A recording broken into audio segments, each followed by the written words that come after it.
Hey, what's up, you guys? What's up? We were just reliving the moment on the live stream yesterday when Pookie knocked Not Baby Baby Yoda Yoda. off, Yeah. killed Baby Yoda, and then laid down next to him on her back. Like, yeah, Yeah. I did that shit. Got him. She was chilling out with him.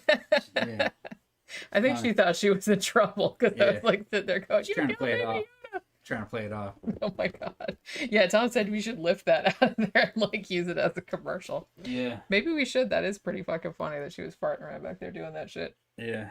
All right. So if you are one of our patrons, that I got into it about the thing about Old Boy. You know what I mean? Like we're supposed to be doing the movie review for it this week, but it disappeared off all the streaming services. Yeah. So basically, I ordered a DVD, but I don't think it's going to get here in time. So we recorded another movie review to have backup. But then Dominic, one of our patrons, said, "Hey, here's this app called Bflix, where you can watch it for free. So I'm going to try that out on the Xbox later, and if we can watch it for free, then we'll do a review of that. So you might get 2 movie reviews this week. We will eventually do Old Boy if I can't watch it on there, but I just have to wait till the DVD arrives. And I don't think it's coming until Monday. Even though I ordered it, and it's like supposedly in Jacksonville, which is only like a couple miles away from, well, a couple miles. It's probably like 50 miles away from here. I could drive up there and get it in the time. There's just whatever.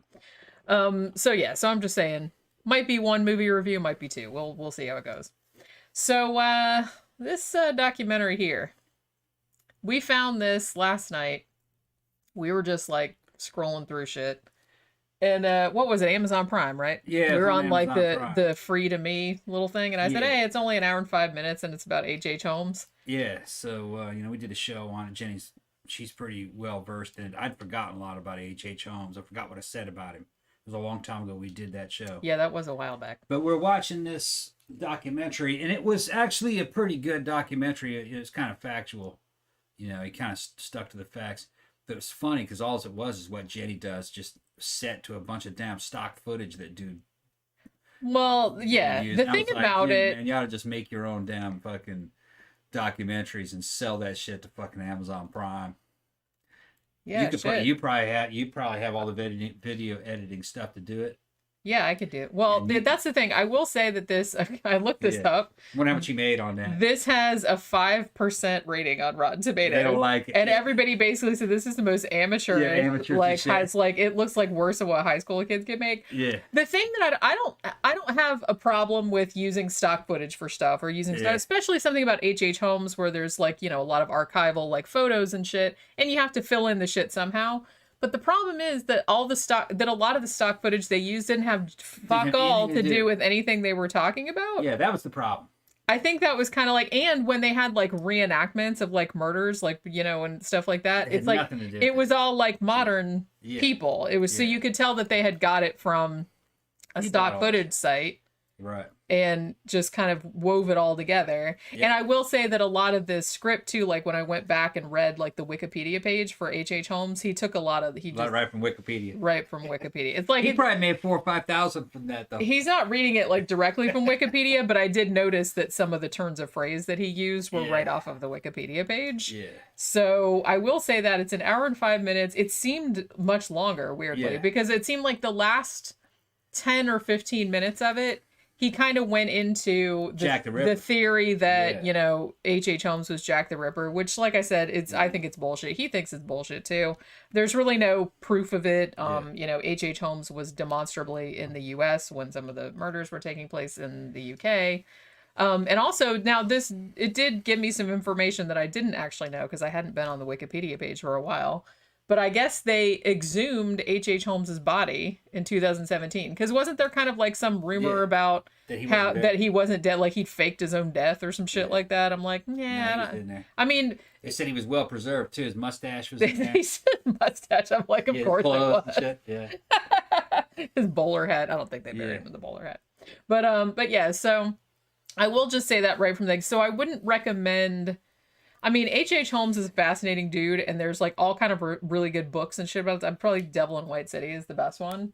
But the one by what's that dude's name? Harold Schechter. What the fuck is the name of that book? I just read it not too long ago, but it was America's First Series. No, it was called Depraved. That's what it's called. I knew I'd remember. That book is also excellent. This, like I said, this just seemed like I don't want to shit on the dude too much. What's the dude's name? Philip Gardner. Yeah, And he wrote and directed it. I enjoyed it. It was, yeah. Yeah, It's I like, enjoyed it. Yeah, I understood what it was. I understood what I was seeing. yeah. Yeah. It's just I had some kind of problem. It just looked really, really cheap and really, really. I wish that he would have tried harder to make the stock footage at least fit what he was talking about. Oh, yeah. And he reused a lot of stuff. And I will say too that you could tell, particularly when it got toward the end, he kept like repeating himself or saying the same thing like in different ways. You could tell he was trying to like pad it out to an hour. Yeah. Because he just kept like repeating. He was trying to pad it out without making it sound like commentary. But yeah, I'll give him this. This is the kind of thing we didn't have to pay for it to see it.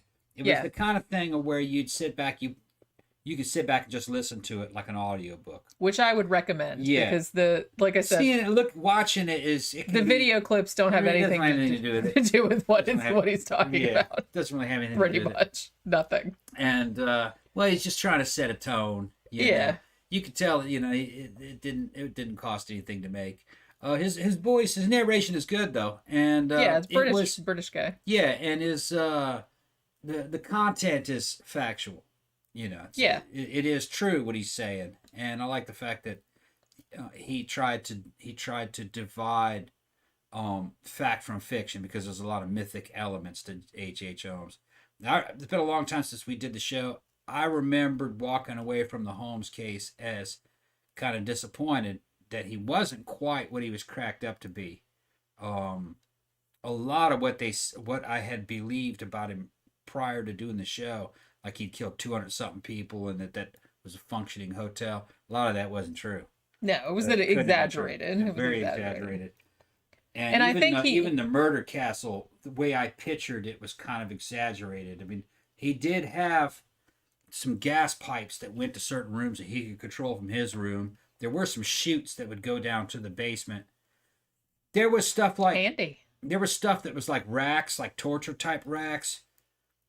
But from what I remember of the case, he doesn't mention it in this one, but from what I remember of the case, there was no evidence that stuff was ever used. I think he mentioned it. Well, I think he mentioned it in this documentary in the sense that, I don't know, I think that torture stuff in there, I think that was a later extrapolation. Yeah. The thing about it, though, is that I think a lot of H.H. Holmes, and I'm not saying that H.H. Holmes wasn't a serial killer, that he wasn't. He was. Yeah. But much like Henry Lee Lucas, if that's not too weird a comparison to make, he really kind of fed into his own legend, because he didn't admit to anything. Well, a lot of the myth that surrounds him came from his own mouth, like his confessions. Yeah. Because some of the newspapers back then paid him like $7,500, which was a shit ton of money back then, for his story and like all this. And they knew that some of it at least was bullshit, because he confessed to killing 27 people, and then like some of those people they found out were still alive. Yeah. And like some of the people that he was rumored to have killed were also still alive, and it's like they have records of them dying like at old age, like many years later. He was more like a con man. Yeah. And a black widow. He would kill a lot of wives. A black widower. He would kill his wives, and con men seemed to do that. There were several cases from the 1800s where guys were doing that for insurance money. Remember that? Yeah, there were some women doing that too. There were women doing it, and there were guys doing it, because you could get away with it easier back then. So he was one of those. Now, some two little boys disappeared, or they think two little boys disappeared. They were hanging out with him, and where'd they go? And he says, they went back to their parents' house. Nobody knows what happened to them, but nobody knows who they were. They might be alive. They might have lived. You don't know. It was just he lied a lot. And he never said that he killed those boys, but he admitted to killing a whole bunch of people that he didn't kill. Yeah. And he was selling skeletons that came from mysterious places. I think those were some of the ex-wives, or the wives. Yeah, and like I said, it's perfectly possible, because some of the stuff about the murder castle, like the stuff about, like I said, the chutes, and they did find like an oven in there that was like... crematorium. There was like a crematorium in the bottom. So obviously he was up to some nefarious shit in there. But there was a real deep pit that had a bunch of lye in it, and they never did figure out what was down in there. Yeah. I guess they didn't have the technology back then to go down in a real deep pit and try to find out. I guess they figured it would all be dissolved anyway. And they weren't. Nowadays, they'd go down there and try to get as much as they could. But back Yeah. in the 1800s, like, oh, fuck it, just cover it up. Yeah, there's a bunch down in there. That's just the thinking of the time. It's a bunch. It's yeah, too hard. I ain't going down there. Yeah, you fuck know. that. Yeah, too Like, dangerous. Our lives are rough enough as it is. Yeah. I'm not just gonna... That's the way they were. Well, it's just funny to think that, you know, the forensic technology that we have now, you know, as flawed as it is, it's like back then they didn't even have that. It's like they didn't even really have fingerprinting until the late 19th century. That wasn't even a thing. Yeah. So it's like, it's pretty much... no fingerprint database either. So. Yeah, and it's like, it's kind of like, well, if you wanted to get caught for a crime, they basically had to see you do it. I mean, pretty much. Yeah. Or you had to have enough witnesses come forward and said you did it, and then they'd be like, yeah, I suppose you did, whether you did or not. Maybe it's just a bunch of people that didn't like you. Because you could frame somebody easily. Yeah, big time. Too. You know, it went both ways. Justice was real. It was even less reliable than it is today in the United States. And I would say justice is unreliable in the United States. If you're being tried, you're going to be found guilty about 90% of the time. Over that. Well, I think people and have mostly because you're guilty. People have it. Well, but I mean, also people have a tendency too that if you got arrested, then you did something. Then wrong. you must have done something. Most of it's pretty open and closed, though. Yeah. They're on video. Yeah. Or they had a lot of witnesses, and that that was his weapon. And the thing about it, and like I talked about this before because this was something that I kind of brought up when I was writing my Faceless Villain books, is that a lot has been made of the fact that, you know, in I think up to like 1967 or something like that, you know, the rate of conviction for murders was much, much higher than it is nowadays. Yeah. And people are like, oh, well, why are people getting away with stuff nowadays? Like, you know, when the forensics are so much better. But I don't know if that's necessarily what that says. I think it means that prior to the forensics being good, a lot more innocent people got put in jail. Right. So it's like that they said, you know, they just got a conviction. That doesn't mean that that person actually did it. Yeah. I mean, because a lot of times they couldn't exclude him from the case, or right. So therefore, he might have done it. So he did it. That's what I mean. So it's like, so I kind of feel like, you know, it sounds bad when you say it. It's like, oh, there's a lot less, you know, we don't solve as many murders. There aren't as many convictions nowadays as there were back then. But I think in some ways, I don't know if that's the case, but I suspect that it's because a lot more innocent people, because it was easier to like jail somebody because like I said, they couldn't do DNA or anything like that. They were just kind of like, well, all these people said they saw you do it, so I guess you did it. Bye. A lot of the problems in the U.S. court system, though, isn't so much the trial or the evidentiary parts of the cases. It's sentencing. The judge's hands are kind of tied. He can't give a sentence that fits the fucking crime a lot of times. He has mandatory minimums he has to do, which that can be pretty brutal. Yeah. Or like, I don't really think this is, a judge might be in a situation where I don't really think, this is what it's made out to be, but it did occur with a firearm, and that's a minimum of 10 years, so you're going to get 10 years. I'd like to give you 2 years, but no, I got to give you 10. Shit like that. Yeah. Well, yeah, it is kind of stupid because some people get like ridiculously long sentences for something that's like kind not bullshit. Even, that's like not even a violent crime, for example, which I think is dumb. It's, if no violence is committed in the course of the crime, I think they should like go a lot easier on you so they can have a lot more room for people that do horrible shit. But the thing about it is that H.H. Holmes, one, I kind of like I said, this documentary, it's not a great documentary. It's very, very cheap. Like I said, the narration is fine. It's factual and stuff. It was factual. Yeah, it was fine to watch. Seemed a little, like I said, it was only like an hour long, but it seemed much longer, I guess, because it kind of repeated itself a lot. I looked at it like a podcast. Yeah, I suppose. A podcast with a visual element. It's probably better to just listen to it. Like just I said, listen to it. Yeah, like a little audiobook. Yeah, don't watch the visuals because, like I said, more than half the time, like 80% of the time, it doesn't have anything to do with what they're talking about. It's just some random fucking. Hey, we have some stock footage of an old city from the 19th century. That was the best part, though. That was kind of cool. Or like we had like this old silent movie, like an old like comedy or something, and they put it in there. We'll put that in there. It's like it didn't have anything to do with anything. Nothing to do with it. But they did have a good footage. Somebody was filming from I guess it was a primitive automobile, and I don't know what city it was, but the fucking main street was super wide, with buildings that are now long gone. You look at them, it almost looks like ancient Rome.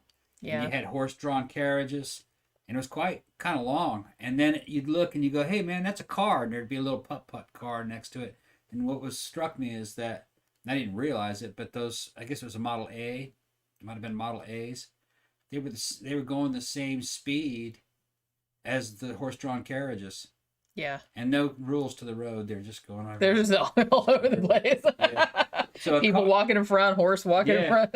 So the very early cars went the same speed as a horse-drawn carriage, and the horse is just trotting. So it's just like, damn, I didn't realize that they were that slow. But yeah, I guess it's like, what's the fucking point of it? 25 might have been the top speed. Well, it was a horse's carriage is what the thinking was. Yeah. It didn't have to be faster than a carriage. And where could you go? Yeah. You'd just be running into horses all day. So it's just a horse's carriage. Yeah, maybe it was just like, hey, it's a car where you don't have to clean up horse poop after, and you don't have to feed it any hay. Yeah, put some of this newfangled stuff called gasoline in there, and then it just goes. Wow. Yeah, it may have been electric. Some of those early cars were electric. I think they were, yeah. A lot of people don't know that. The electric and the internal combustion cars, first generation, were about neck and neck. It was just that gasoline won out over time because you didn't have to. It didn't take time to charge. You just put fluid in it. Yeah. It was ready to go. Which, everybody wants that, like... It was instant gratification. Instant gratification, that's what I was going to say. Yeah. They didn't burn much fuel. They were pretty fuel efficient. Yeah. They didn't make much power either. But they didn't have to. And they never broke. They weren't running under any damn stress. Well, and back in those days, too, it's not like they had fucking interstate highways. So it's kind of like you just had to putter along. Put along, yeah. Yeah. It's like faster than walking. Yeah, faster than walking. You didn't have to worry about horses. Faster than a bike. Well, I don't know if it was faster than a bicycle. No, they had bicycles in there with them. They were going the same speed. That's what I mean. That was a trip. Probably like the same. I didn't really realize that it was that. And I was watching it, and it was kind of amazing because it wasn't that far removed from ancient Roman technology. Yeah. Only thing that was removed from ancient Rome was that internal combustion car, but it really wasn't that much better than that horse-drawn carriage when you looked at it. True. About the same. I think Romans had probably tripped over that bicycle, though. They didn't have bicycles. They would have thought that was fucking great. That was a horse you didn't have to feed. Yeah.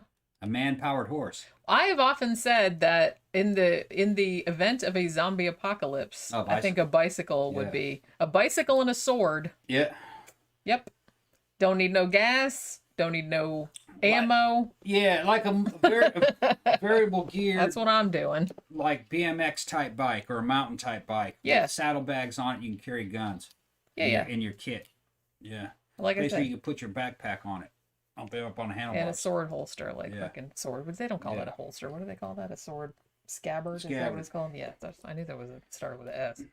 But yeah, so the thing about H.H. Holmes, like I said, I like that he kind of went into the whole Jack the Ripper thing, because I only heard, I guess that was kind of a thing like a few years back. And I think it was like, wasn't it fucking H.H. Holmes's great grandson or some shit like that?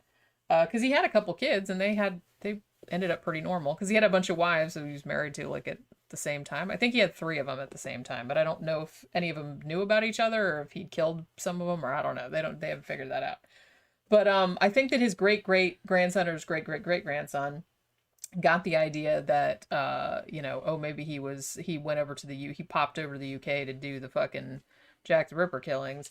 And I don't know, it seemed like that was kind of a thing where they just wanted to sell some books because, Jack the Ripper, the Ripper killings were nothing like a Holmes killing. They were just not the same MO. Holmes seemed more an opportunistic kind of, he was more of a con man type of dude. Like I said, he wanted to, when he killed somebody, he wanted to get something out of it. Like he wanted to do like insurance fraud, or he wanted to sell their skeleton, or both. He even tried to like fake his own death, didn't he? To like get... And what's weird is that he killed little kids when little kids became inconvenient. Yeah. Like he gassed 3 of them in the chest. And there's no evidence or even any insinuation that he kept them for sex or anything. There didn't seem to be any indication that he had a problem getting girlfriends. So sex wasn't the motive there. I don't think there was a sexual motive with Holmes. It really doesn't seem like it. He just seems just a psychopath, sociopathic dude that needed money. And he gives about money more than anything else, I think. Yeah, because when he was building the murder castle, one of his things was that he would have all these like contractors in there to build shit, and then he would just like not pay them. Yeah. and he was a pathological liar, which Yeah, which that means too. which leads me away from kind of like the sexual psychopath to more than just the fucking sociopath, pathological liar, thief, and he killed women and children and men. And men too. He just killed Yeah, whoever. when they became inconvenient or when there was an opportunity to make money. So there's no sexuality in any of this, which leads me to believe there probably wasn't any torture either, because usually when a serial killer is sexually motivated, that's when the torture comes in. Well, yeah, because they want to That's part of see their the fear sexual and they want to thing. see the pain on the Right. other person's because they get off on it.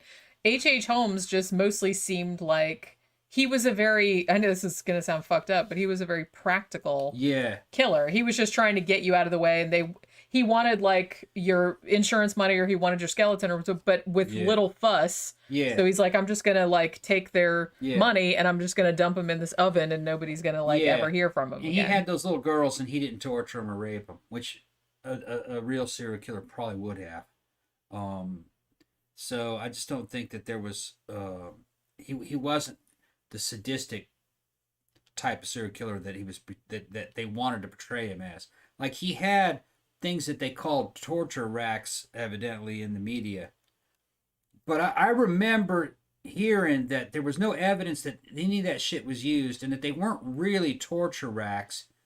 They were more like things that they used to use back then to straighten out spines and to be like a chiropractor. Yeah. And he was a doctor, so he might have had something like that. I mean, maybe it was just kind of like morgue tables. That's how Like he a used to morgue like table, fucking, you know, keep them straight and do things. and shit like that. Because like I said, he was Right. real big on like selling people skeletons to medical Right. schools. So And he whatnot. might have been turning people into anatomical skeletons for sale. That's yeah. And they might have misunderstood what it was that they were seeing. It might have been the equipment that he was using to process bodies, turn them into these. Yeah, because everything Skeletons. seemed kind of geared toward that Just getting end. something done. Like Oracle Right. saying, a very goal-oriented killer. Yeah, Yeah. it's just kind of like in a lot of ways. And I know this is weird. I might have brought this up on another one, but this is something that you see with a lot of female serial killers, particularly poisoners. They either do it because of like Munchausen syndrome or some shit like Yeah. that, or they do it for this reason, where it's just kind of like they want insurance money Yeah. and they're just trying to get you out of the way, you know, like Belle Gunnis did, so Yeah. something like that, where she was just like putting you know, ads in the paper for like, hey, I need a husband and I have all this land and stuff, and they would come out there and she'd whack him in the head and bury him on the fucking thing, and Yeah. she would, you know, take their money. And And he- it seems like he's more that type of dude. Yeah. Now they would say that he had the house all made up like a maze and all these fucking. He did have some weird shit going on, like rooms that you could lock people into, like cells, and they had gas pipes that went to them. But that might have also just been part of his processing scam. You check somebody, and it didn't seem. Evidently, this stuff had not really been used because it was never open to the public. Yeah, because it was three stories, right? you're right. The first story was like was shops, like a Yeah. pharmacy and shit, and then the second story was like apartments or some kind of living. Then the hotel bar was on the third floor, but I don't think it was ever open to the public or even like completely finished. So I think he had this plan where once he had it open to the public, he could take select people where he needed the skeletons and assign them into a room, and then lock them into that room. All right, when he checked them in, and then go over to his room and turn the gas on and gas them. Yeah, So he. because he did have that. He Yeah. had like a panel where he could like Right. gas rooms it. Well, that kind of infers that he's not into fucking combat. He's not turned on by fighting these people. He's not turned on by torturing them or raping them. It's a process. He Yeah. just walked him into that room and locked him, and they're like, "What the fuck is going on?" You know, they're unpacking their shit. Yeah, it was just like a And weird they're like, "Why is there industrial no rooms in slaughterhouse. here?" You know what I mean? And fucking, he's going over there turning the gas on. Yeah, That's the sign of a dude who doesn't want any jam trouble. yeah. All right. He just wants the that end body. goal. Like I said, he just wants the body, Yeah. either because he wants the insurance money or he wants to Right. sell your skeleton. Right. Which I'm not saying that makes it better. That story doesn't sell as well though. through Well, the yeah, it's a newspapers. lot. I mean, you know, it is a lurid. Yeah. I mean, it is pretty horrifying that like some crazy motherfucker would Yeah. construct an entire thing with that kind of shit in it. That's scary enough. What the newspapers were trying to sell is the idea that he would lure beautiful young women onto that floor and chase them around in a maze like warrens and then lock them in there and eventually gas them. But that doesn't seem like what he was doing. No. It was a lot more simple than that, the real process of them. It was weird that he had to go into several rooms. That way he could keep them go. He could get several families at once. Which, yeah, that's pretty Or take out a whole family if he wanted to. Well, that wouldn't have cost anything. It's just pipes and valves.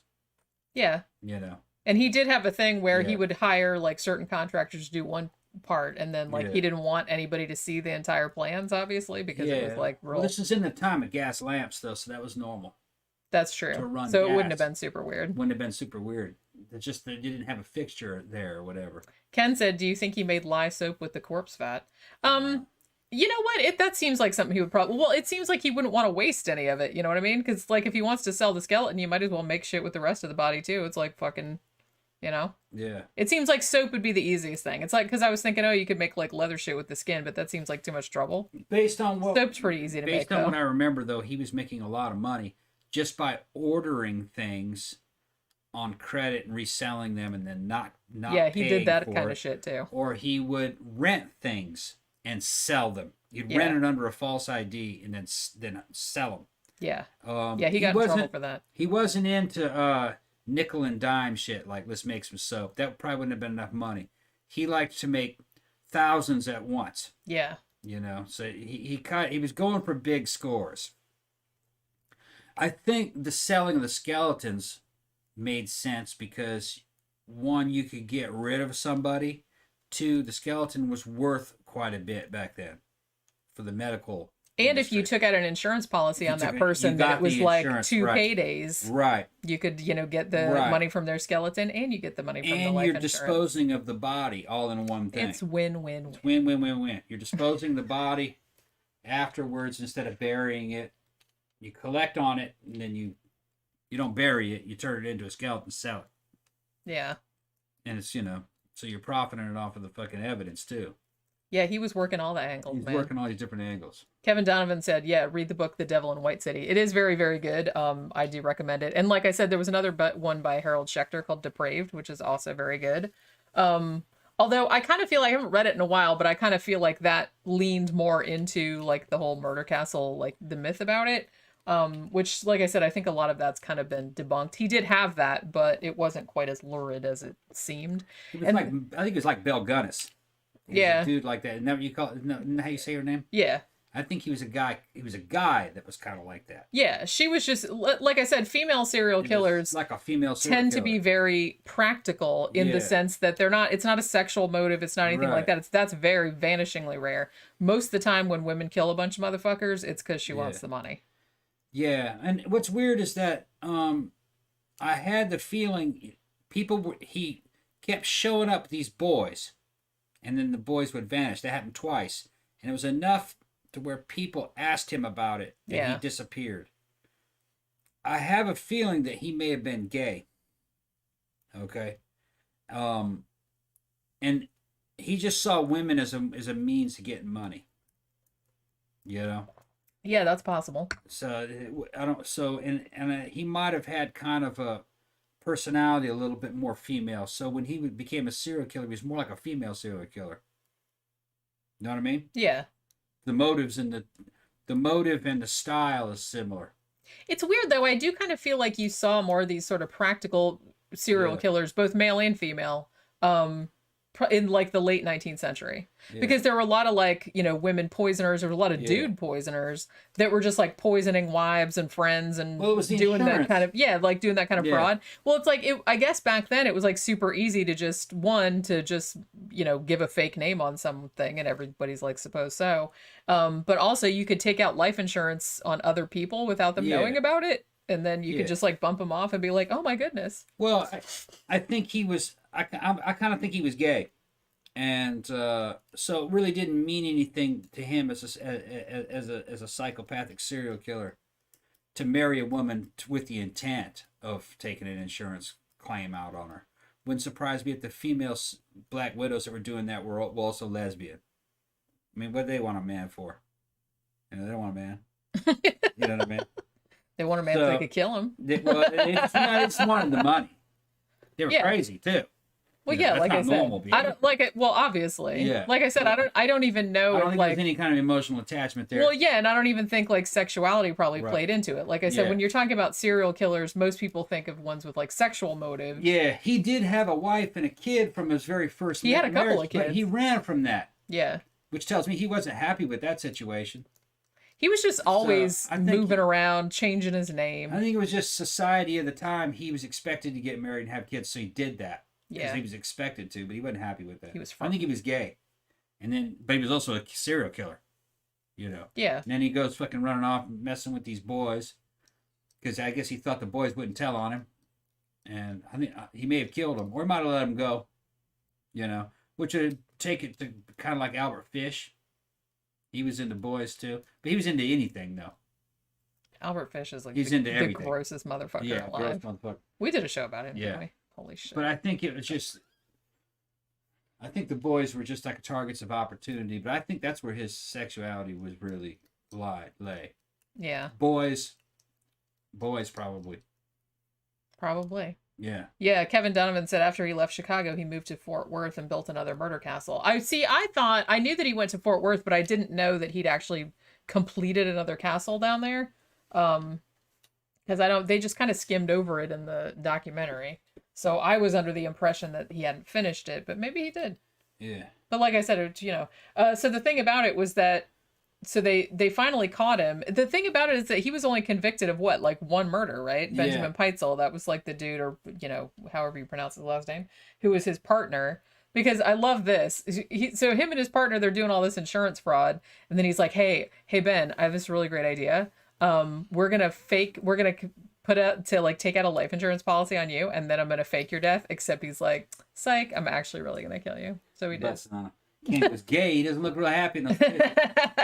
Gay may not. Nobody looked happy in those gay pictures. may not be the right word. You couldn't smile for that long while the shutter was open. Yeah. Gay may not be the right word for it. Might just be pedo. I think he was into boys, little boys. That's what I'm thinking. Maybe. And I don't think he was into little girls because he didn't keep them. He killed them.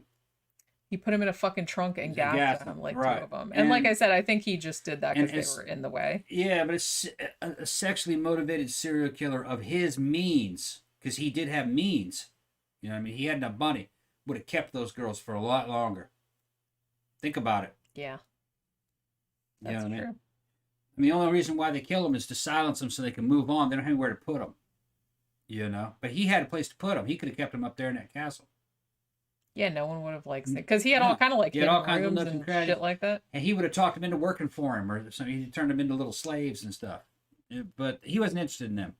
Yeah, it really didn't. Nothing I've read about him implies that he was in any way sexually motivated on any of it. It was just kind of like everything was just very prosaic. Right. I guess if you want to, if that's not a horrible thing to say. If Ted Bundy had the means and came across those three little girls, he'd have kept them. But he didn't have the means to keep them. He was too poor. Yeah. In order to put them. But you know what I mean? You got to look at it in that context. Ted Bundy, you'll just keep your severed head. Yeah, because Ted Bundy went for little girls when he could, when he got them. I think the youngest one he had, I think it was 12. So but it was just like a target of opportunity. Yeah, if you'd have given him 3 little girls, he'd have kept them. Yep, probably. Yeah. One thing that makes me happy every time I hear about H.H. Holmes, like I said, there was some rumors that he had like faked his death and shit like that. Because like I said, he had done it before for insurance fraud, but they're like, no, they really did hang him. I love that when they hanged him, the rope didn't break his neck. And he just like hung there and strangled for like 15 minutes. And I was like, good, serves you right, motherfucker. But yeah, so he only got convicted of 1 murder. Even though they were pretty sure like, well, they knew that he killed those 2 little girls because they found their bodies, right? And then they found another little boy that he had killed. He killed him and like chopped him up and stuffed him up in a chimney or something. And they found that body. But I guess they didn't have enough proof. Dario brings up a good point. Said, fucking Holmes may have had a glory hole up in the castle. Think of that. Yeah, maybe. Yeah, Holmes' glory hole. Oh my God. I'm amazed that somebody. Some stupid shit, man. I mean, somebody somewhere. Please correct me if I mean, this seems like a golden opportunity. Why nobody has opened like a haunted house type attraction that is modeled after Holmes's murder castle? You know what I mean? You'd have to walk through it.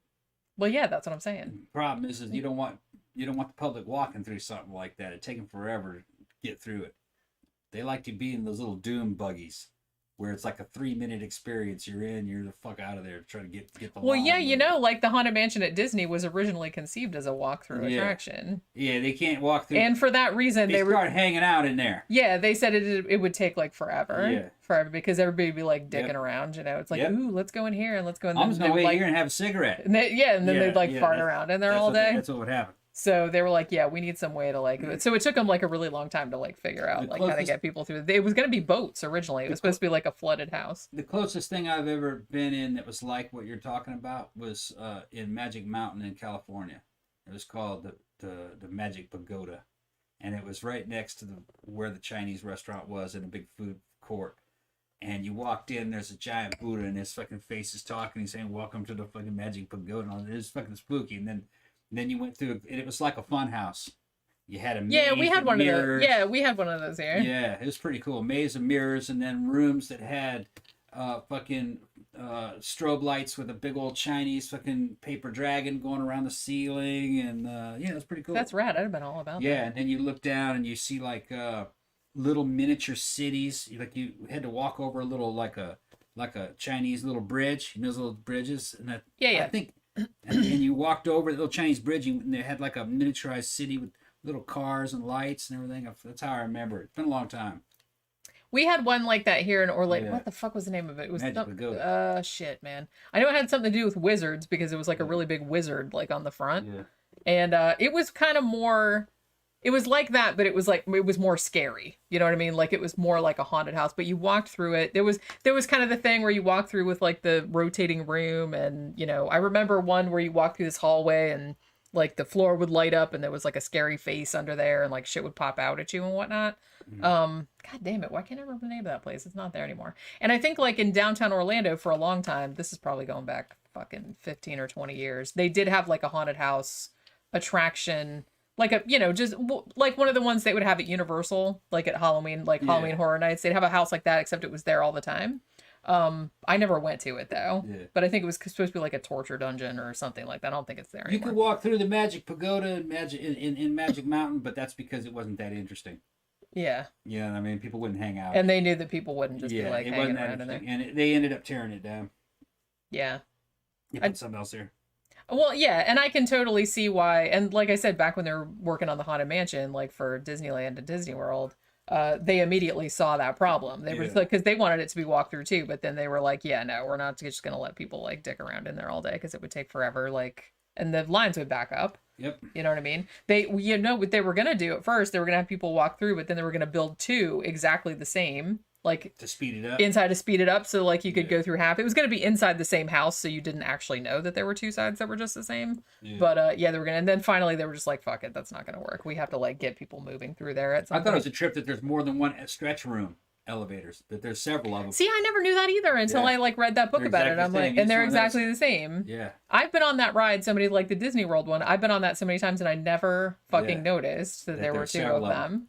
How many of them are there? Two? Okay. There are two. All right. In both, as far as I know. I bought another book about the history of the Haunted Mansion, but I haven't got to read it yet. See, for some reason, I'm fascinated by that kind of shit. Barely remembers the Magic Pagoda. Yeah, Magic Pagoda. It looked 80s as shit. It was kind of cool. It was like Chinese fake 80s. Bunch of neon shit. It was red. See, that would have been right up my alley. It looked like a Chinese restaurant on acid. See, that would have been right up my alley. Yeah, it was like Funhouse. That's one of my that's one of my aesthetics. I like that kind of shit. And you just go through the glass and you go through the maze of mirrors, and all of a sudden one of the mirrors would light up and you could see through it. It was like a two-way mirror. And behind it would be like a big monster going, rah! They look like the fucking Mugatu from fucking Star Trek or some shit like that. Oh my god. Remember the Mugatu? Was that the white one with the horn? The white one with a horn, yeah. It looked like shit like that. And you're like, whoa.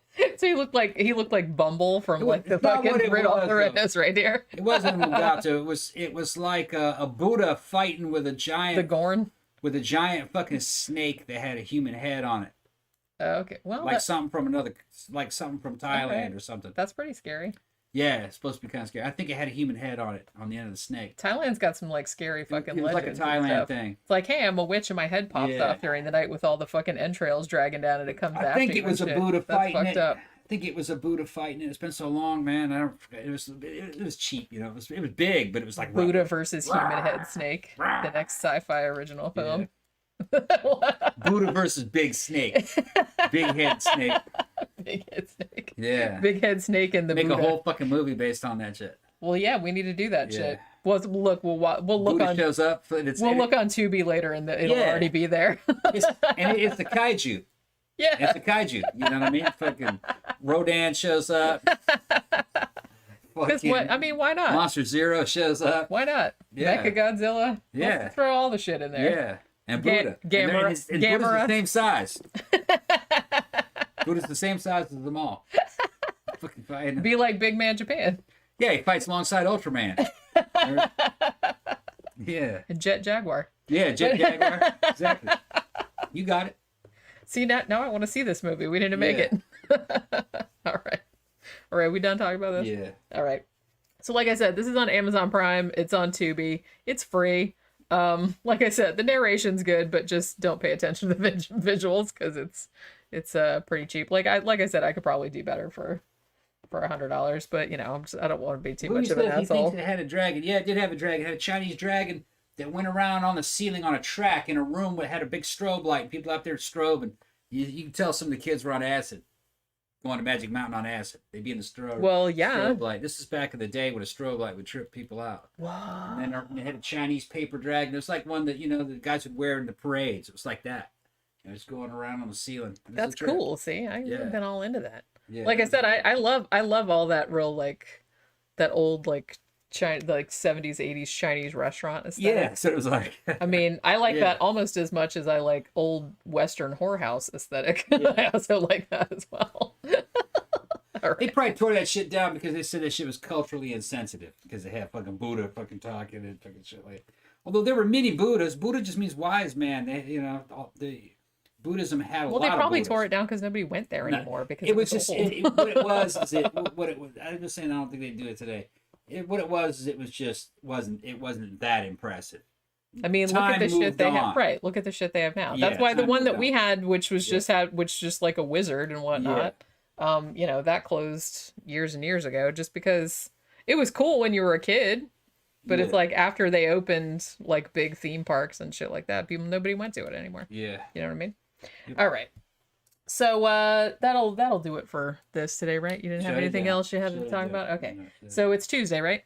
Yeah, I think so. All right. So tomorrow night's party stream. Yeah, that's right. Wednesday night. We don't know what we're gonna talk about. Something. Gotta get ready for that shit. Yeah, you gotta start getting ready for it now. You got 24 hours. Like psych yourself up for it. Yeah, getting ready for it. It'll be all right. Just get some sleep and. We gotta make sure we have the right kind of booze. We gotta make sure we got the booze correct and all that other kind of stuff. We'll have to run the party lights and hope it doesn't crash the stream. We may have to say fuck the party lights. We may have to say fuck the party lights. Because you notice it hasn't done it since I stopped that. Yeah, It maybe it was that. It may have been. I mean, that's like an easy problem to solve. Yeah. All right, so we will see you guys tomorrow evening at 5 p.m. Eastern Standard Time, talking about whatever it is we're going to talk about. And thanks everybody for dropping by as always. We'll see you later. Bye.